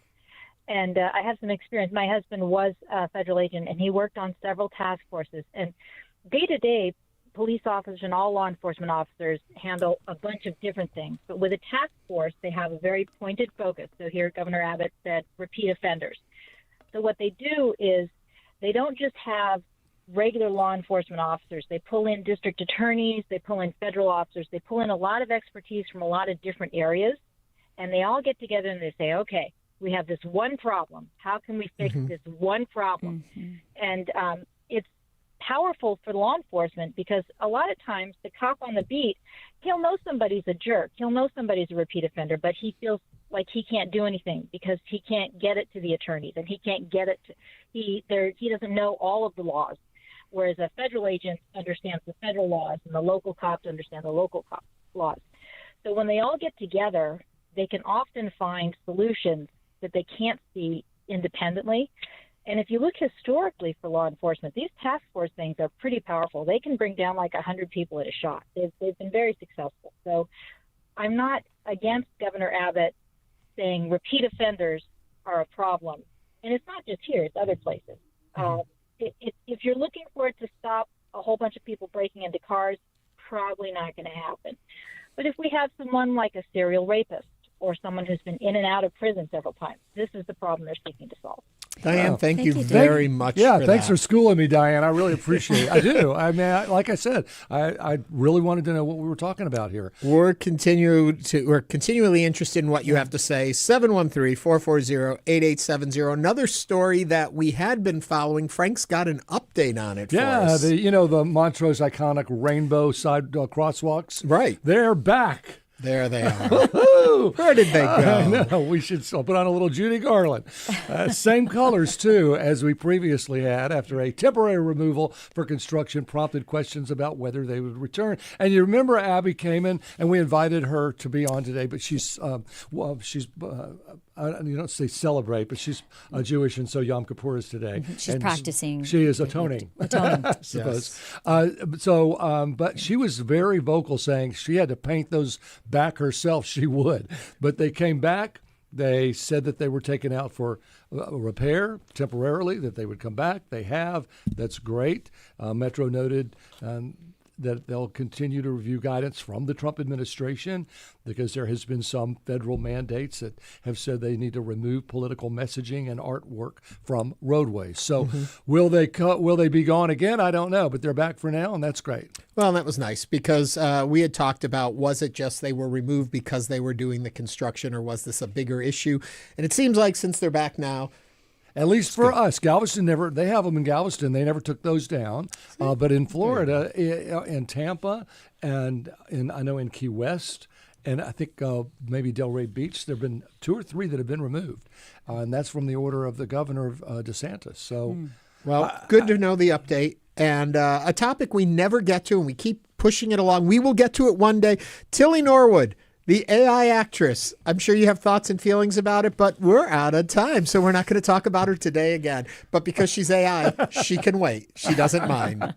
Coming up on Hello Houston, we'll talk with comedian and content creator Eric Ochoa, a.k.a. Super Ego. Friday night, he's bringing his live show, Foo's Got Talent, to Zilka Hall at the Hobby Center. Stay with us. We'll be back after this break.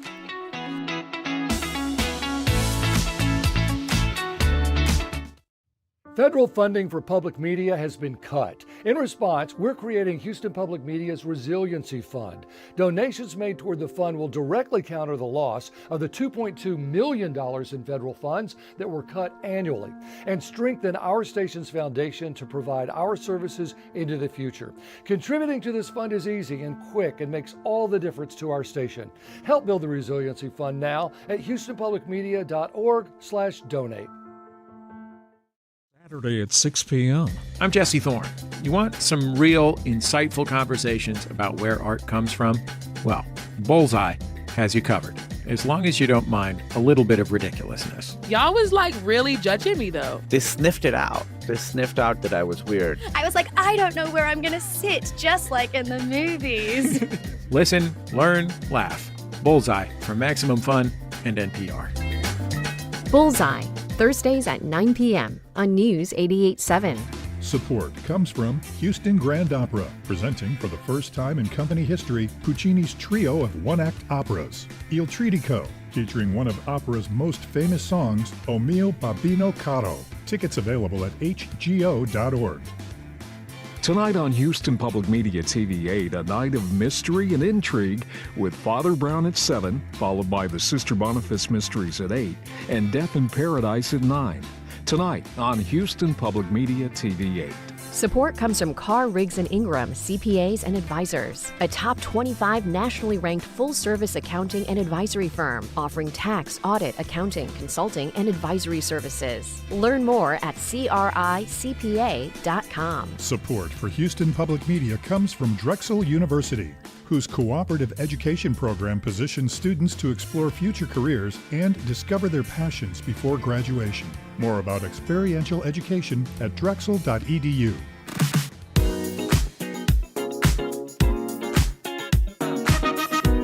And now back to Hello Houston. To comment on any of today's topics, call 713-440-8870 or email us at talk@hellohouston.org. And now here's Ernie Manous, Celestia Sherman, and Frank Billingsley. Known to many as a superego, a comedian, actor, digital creator, and storyteller whose work blends humor, identity, and social insight. Over the years, he has built an engaged following across YouTube, social media, and digital platforms, bringing to life characters and narratives that resonate with Latino audiences and far beyond. Friday night, he brings his live show, Foo's Got Talent, to Zilka Hall at the Hobby Center, and we're pleased to welcome Eric Ochoa to Hello Houston. If you'd like to join the conversation, give us a call or text 713-440-8870. Eric, welcome to the program. What's up, guys? Thank you for having me. And hello. Hello. We are thrilled to have you with us. I guess my first question in all of this is, what do we get to see live on stage that's different than you making a video or digital content?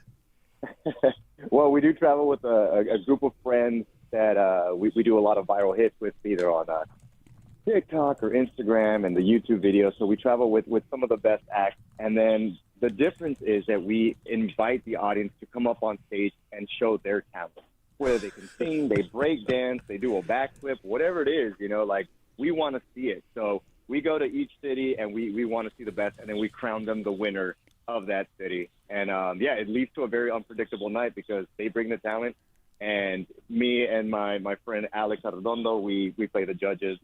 Along with my friend Pedro Flores, and it's a really good time. So, Eric, now correct me if I'm wrong, but Ernie introduced you as super ego. But I feel like, as somebody who grew up in South Texas, my mom is Mexican, lots of my cousins, I have cousins that grew up in El Dorado. It's like super ego, like we gotta have some a little more, yeah.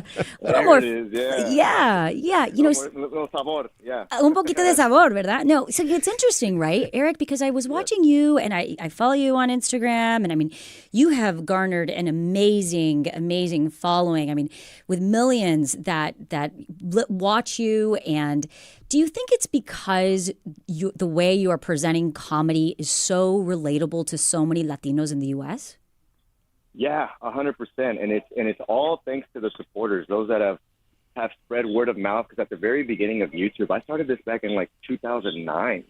So before a lot of social media platforms were out there to help garner more views, it was a lot of word of mouth, and people would always tell me, like, you know, we get around one computer and we'd all watch together. We'd watch your Cholo Adventure videos. And so, like, that comes from a very special place, you know, for us to have our supporters say that and to say, like, you know, oh, you know, you're our childhood. And I'm like, man, that's a big responsibility there. But it's just like, thank you so much for watching. And so, like, now people to come out and see it live, like, it's a surreal feeling for us, you know, to have that love, you know, shown on stage. Yeah. Now, Eric, do you feel like you really are a Cholo? No. I grew up, you know what? I grew up around a lot of them. I grew up around a lot of Cholos, and, you know, so to me, it was like, they were the homies. And so I wanted to bring a light to it, you know, and really kind of show this journey of two Cholos during Cholo Adventures. And it was just like, you know, like my dad was a Cholo growing up, and like I had a stepdad, and he was always like blasting people up, you know, doing tattoos. And, you know, so I met people, you know, and a lot of different characters and characteristics that, you know, I definitely put in the storylines of in sketches and videos. You know what? I want to go into character work that you do. And I'm curious for you, what makes a character work? And I guess for me, my first thought in looking at your stuff is something of authenticity in which you find humor. Your thoughts on it? Yeah, I mean, for me, just it has to start with, like, what means the most. You know, like my characters tend to come from a loving place. Mm-hmm. You know, they can be a little, like, selfish, you know, for the script and, you know, for whatever purposes. Like, for example, like my character Eagle the Cholo, like, he likes to hit on Sleepy Brown's mom a lot. Like, he's in love with her, and so you know, and that just became like a thing back in like 2009. We played around with and we went with it, but we slowly find out that also, like, Sleepy Brown, he's like kind of looking for his dad, and so, like, we have like a lot of heart in a lot of different situations. We don't like bullies, you know, so we kind of like try to help out, you know, if any kids are getting bullied. And so it becomes this whole entire arc of, like, two best friends that are just kind of going through the neighborhood and getting involved in, like, silly things, you know? Mm-hmm. It seems like a lot of people relate to your humor because it's nostalgic for them. So how topical do you get with what your skits show? Mm-hmm. It could be, I mean, whatever's trending, you know. Yeah. I know that we were doing a plank thing for a while, or we get into like clowns. There was like a period where there was like some crazy clowns, like people dressing up as clowns, and so we did a whole episode on that. But I think what really hit home for a lot of the videos where we were doing you know, your Mexican if. Oh, I love those. Yeah. And so for me, it was like, back then, it was just like kind of like, I wonder if other people do this, and people did, and we were like, whoa! All of a sudden, we were all connected at the same time. Like, does your family do the same thing? Like, you know, do they put foil on the stove? Is the inventory of pots underneath the stove? Like, you know, like, this is just how it went down, and so everybody related to that, and so it just feels like family. Like when you open a yogurt, you know, container, it's actually salsa. You know, that kind of thing. You go to think, oh, butter, and it's salsa or rice or something else. You think you're getting your Betty Crocker, but it's Betty hot salsa, you know? So it's something that we're accustomed to, and I love it. Well, you know, Eric, it's interesting because as you talk about this, you know, you're Mexican when, you know, I think there's a lot of second and third generation Latinos that feel very proud to be American and to be raised in this country, but also hold a lot of their Mexican national heritage with them. Have you ever experienced any backlash, maybe from the community that has felt that maybe a skit went too far or something wasn't funny? Not really. No. I mean, I've had people, you know, kind of do the whole like, oh, dude, well, why are you doing it like as a Cholo character? And I'm like, hey, just watch this one, you know? So like, like, because I like to get involved in like music videos as well. Like I'm a big fan of like Michael Jackson. I did The Way You Make Me Feel Cholo version. Which I think once I send that to people, they're like, oh, okay, he's like an artist. Like he sees this more as an art. And so I think whenever they see that level of production too, like they're just like, okay, this guy can be taken serious as an actor, and you know, like he really takes care of his craft. You know, putting yourself out there with creativity in today's day and age, I'm curious about do you think about the responsibility of free speech, the ability to say what you want to say, understand the possibility of repercussions? How does it limit what you feel you're free to say in today's day and age? Or is it just you're being creative and you're just letting the juices flow? Yeah, I think it's got to be a balance of both, right? You know, you definitely want to come from a real place, from your heart, and with authenticity. But at the same time, you know, you don't want to. I like, for me, like I'm not one to ruffle feathers and whatnot. So it's just kind of I stay in my lane when it comes to certain situations, and it's just like I just want to spread love and happiness, and especially now doing like stand-up comedy. You know, it's very important for those moments to be there with those people and just forget and laugh, you know, because at the core of it, like, this is what we're here to do, man. We're here to laugh. We're here to have a good time and spread the love. Okay, I want to go into the world of social media and YouTube hits and all of that stuff. I'm curious, when you're creating videos, are you paying attention to those metrics? Are you thinking, this one did really well, so I need to do something along that vein? Or do you say, I'm putting out my comedy and what hits? How much of it is really calculated in today's day and age? Because this is where you're making your livelihood. Oh, man, at the beginning, it was an obsession. It was pretty bad. Like, it was just, okay, that video did, like, okay, whoa, this one just hit, like, and back then, viral was, like, when I hit 10,000 views. I was like, whoa! You know, so then you start to increase. It gets to a point where you hit 1 million, and you're like, okay, how do I do that again? Did I just get lucky? And so once you start to realize, like, you start building this relationship, it's really the supporters that have been there for me and for my group that really make the difference. But as far as looking at analytics and statistics, even today, like, Instagram can break down everything, and that's how we're able to see the locations to go do the Food Got Talent. You know, we know we have a lot of love in Houston, so that's why we're going out there. But yes, you become obsessed with it. You start to look at it. You're like, okay, what works? You know, and it becomes a science. You know, you're like, okay, this is something that works. I started doing like a Mexican dad with an Edgar Kid character, which like has blown up. And so we're like, okay, let's give them more of that. You got to give the people more of what they want, but at the same time, making sure that you love what you're still doing. You know? Yeah, Eric, what's the secret for us to hit 1 million? We would like some help here. Steal his work, right? Yeah, how much money? No.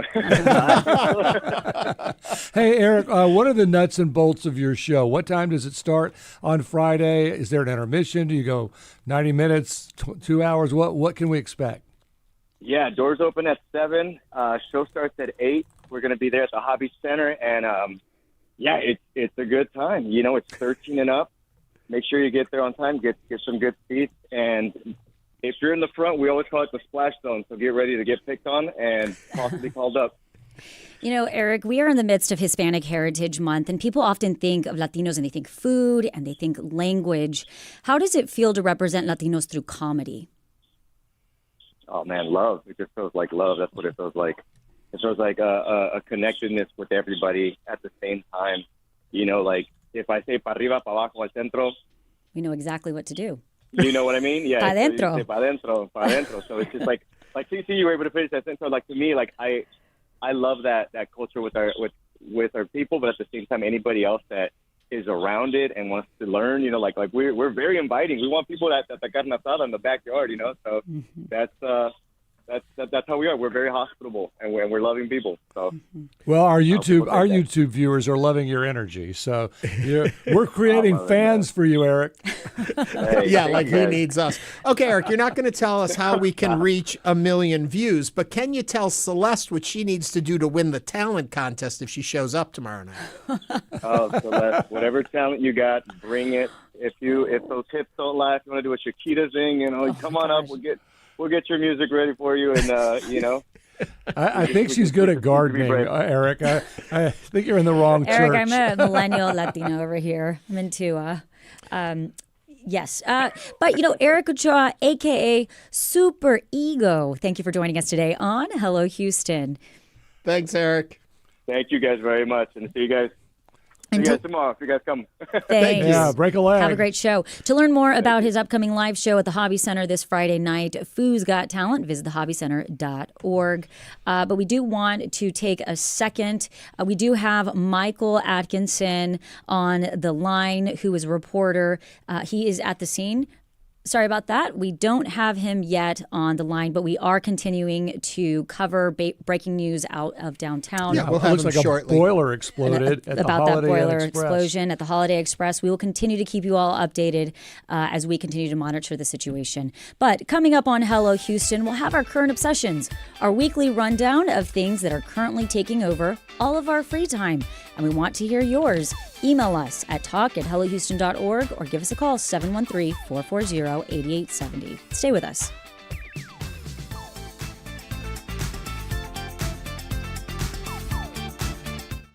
Hello, I'm Josh Adams, General Manager of Houston Public Media. This station just lost $2.2 million in federal support annually. To keep our station strong, we've launched the Resiliency Fund, powered by community members just like you. Your support will help bridge the funding gap and ensure these programs remain free and accessible to everyone. If public media and this station matter to you, now is the time to act. Support the Resiliency Fund today at houstonpublicmedia.org/donate. The people. Donate now to the Resiliency Fund at houstonpublicmedia.org. On the next Science Friday, we'll meet a scientist whose eureka moment came when she was working as a deckhand and noticed something magical. Not everyone has the privilege of saying that a floating pile of whale poop was, where their career kick-started, but it's a pretty good story, so I'm going to go with that. That's on Science Friday from WNYC Studios. You can hear it Friday starting at 1 o'clock. Support comes from DeCamera, presenting the Jazz Series with Houston native saxophonist Walter Smith III, and continues with Branford Marsalis, Pat Metheny, John Coltrane at 100, Hiromi, and more. Begins October 17th. Tickets at DeCamera.com. Support comes from the Welcome Group and Welcome Wilson Jr., President and CEO. With over 9 million square feet of manufacturing and industrial facilities in over 130 locations in Texas and the Southeast. More at welcomegroup.com. Support comes from St. John's College in Santa Fe, offering a great books education with a January start, allowing early high school grads and those taking a gap semester to be sophomores by fall. St. John's College. More at sjc.edu. Support for Houston Public Media comes from Emerson Unitarian, where Houstonians and their children can learn about world religions, tolerance, ethics, and living responsibly. 1900 Bering Drive. More at emersonhouston.org.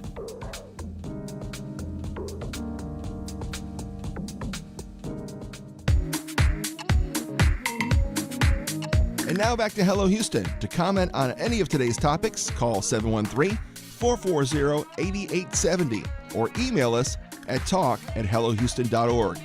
Now back to Ernie Manous, Celeste Diaz Sherman, and Frank Billingsley.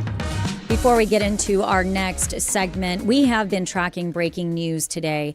An explosion at an under-construction hotel near Discovery Green in Dyken Park has injured a number of construction workers. It happened just past 11 today. News 88.7's Michael Adkison is at the scene and has the latest.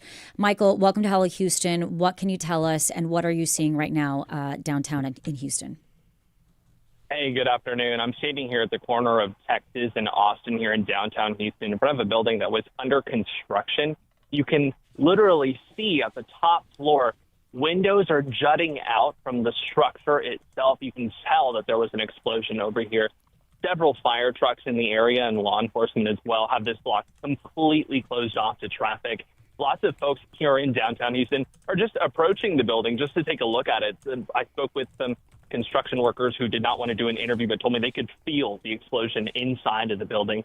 We do know that multiple people were injured. A spokesperson for the Houston Fire Department tells me that those injuries are believed to only be construction workers. Again, there were not any individuals inside of the building other than construction workers when this explosion happened, but all of this is rapidly developing, guys. Michael, have any of the local officials down there explained as to what happened and why this happened?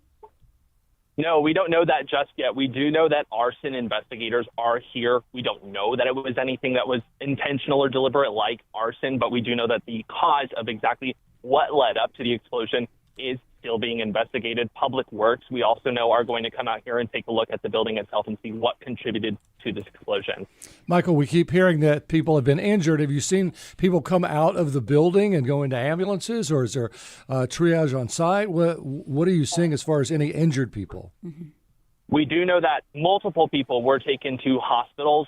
We have not been told exactly how many. A spokesperson with the fire department told me that there were, quote, several injuries, and we don't know the exact severity of those injuries. But again, that construction worker I spoke with said that they did not look good as folks were exiting the building following this explosion. Emergency vehicles here are on the scene and monitoring what's going on. Lots of them just lined up around the building. I'm looking at an arson investigation vehicle as we speak at this moment. Again, all this very preliminary information, but we do know that investigators are looking into what caused this explosion, and we don't yet have an official number on how many folks were injured. Well, it looked like from the picture we saw, windows were blown out on the very top floor, and a lot of the bricks were buckled. So a pretty forceful explosion, clearly. Is everything safe now? As far as we know, this area is still looking, it's still under investigation. It's all blocked off. Traffic going down Texas and Austin is going to be completely blocked off. You can't get to this part of downtown. The building itself, as we mentioned, is still under construction. It wasn't open to the public, but I'm looking at it right now, and it does not look like a place that would be safe for people to get into. You can see pipes, you can see the windows jutting out, bricks jutting out. It looks like there was severe damage done to the structure of the building in whatever caused this explosion. Wow. Michael, is there any type, I know it's very early on, but is there any type of timeline as to when the scene will essentially be cleared out? Does this look like this is going to go on for days? What are your thoughts on this? We have not heard an official timeline just yet, so that is still very preliminary information. A spokesperson that I spoke with told me that it was going to be closed off for much of the afternoon. No exact word on exactly when they would clear all of this up, but it does not look like it's a situation that would take days, but I'm no expert on this. The officials that we spoke with did not give us a timeline. Mm-hmm. Thank you for that report and for sharing it with us. I understand that you're going to be standing by, so we'll have more at our 1 o'clock news break here on News 88.7, and you'll stay with us throughout the afternoon with updates on this developing story. Remember, everyone, you can also check out HoustonPublicMedia.org for the latest updates. And that was News 88.7's Michael Adkison. And we're going to move right into, obviously, we're going to keep everybody up to date on that story, but we are going to move into our current obsessions. We do know that we've been receiving quite a few. Alex Garza said, my current obsession this week is all Taylor Swift. I'll be watching the movie as well on Saturday. So I guess... Didn't Taylor do a new album or something? I hadn't heard. Little it's been so quiet.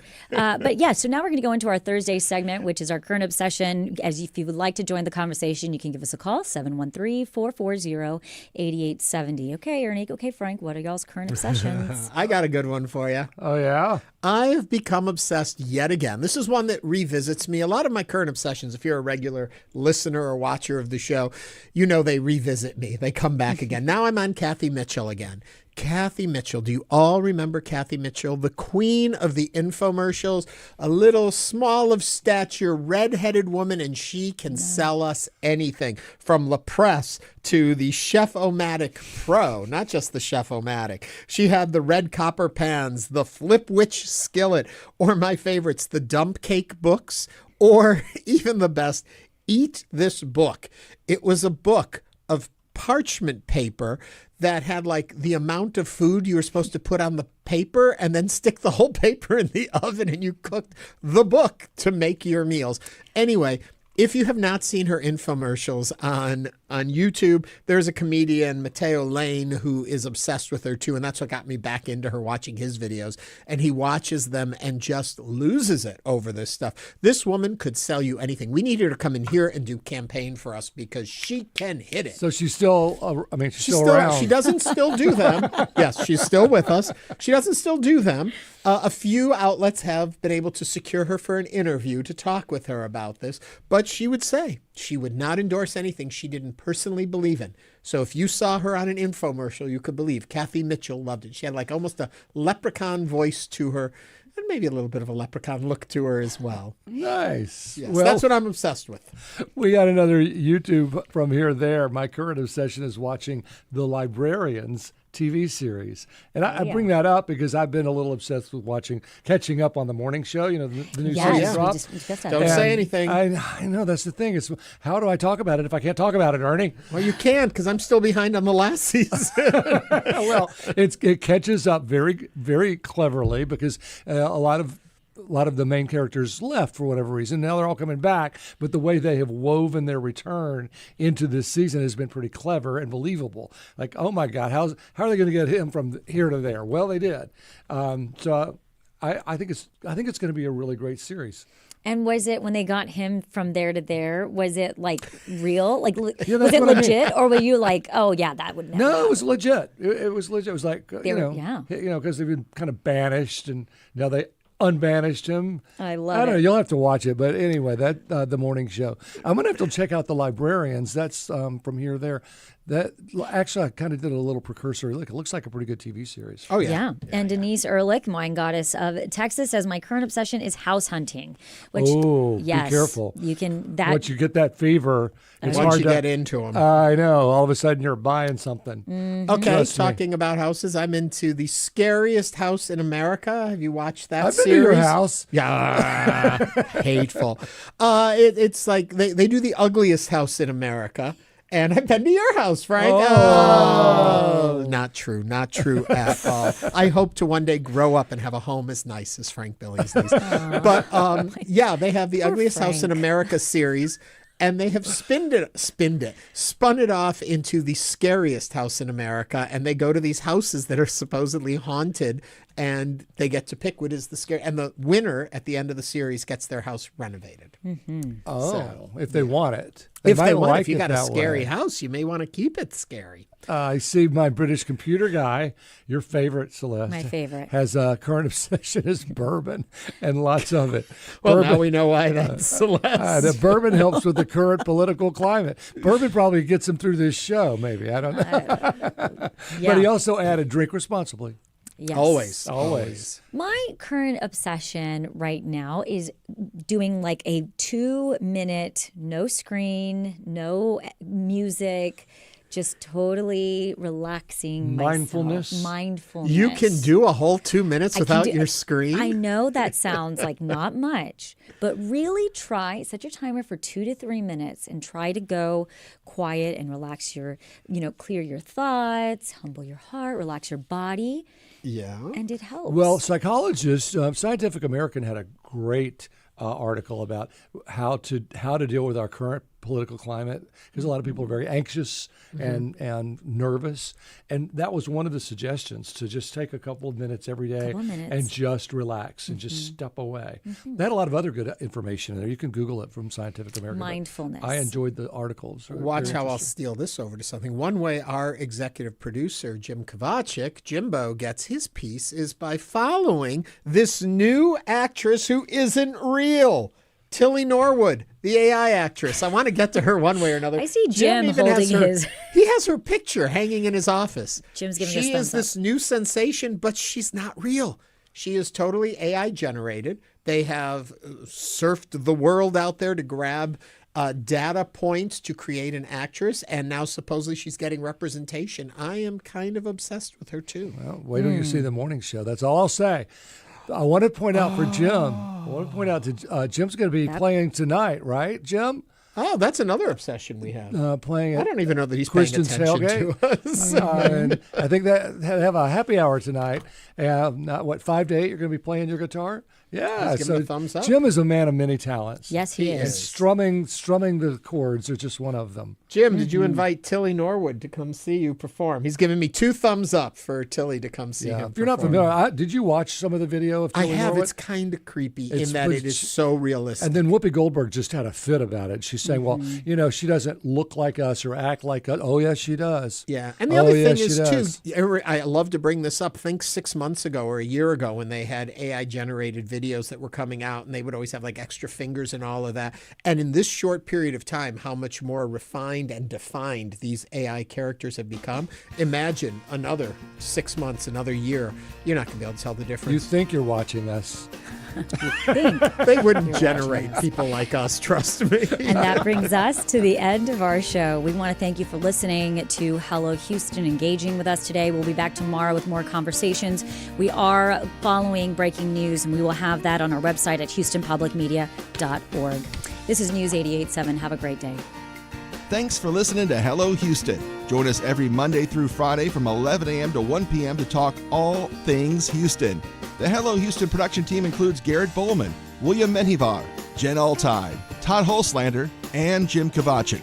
For the latest in local news, subscribe to the Hello Houston daily newsletter at houstonpublicmedia.org. Hello Houston is a production of Houston Public Media. The opinions expressed by the guests of this program are solely their own and do not represent the views of management, staff, or underwriters of Houston Public Media. This is News 88.7. On Fresh Air, you'll hear conversations with entertaining people like Nancy Cartwright, the voice of Bart Simpson. I gave him one take, one sound, one voice, and that was it. Blah, blah, blah, blah, blah, blah, blah, blah, blah.